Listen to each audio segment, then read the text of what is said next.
ਇਹ ਆਹ ਬੈਠ ਐਸੀ ਏ ਆ ਬੜਾ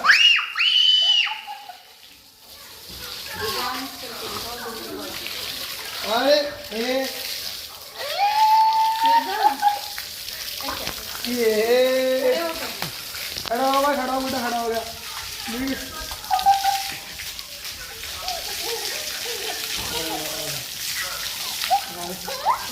बस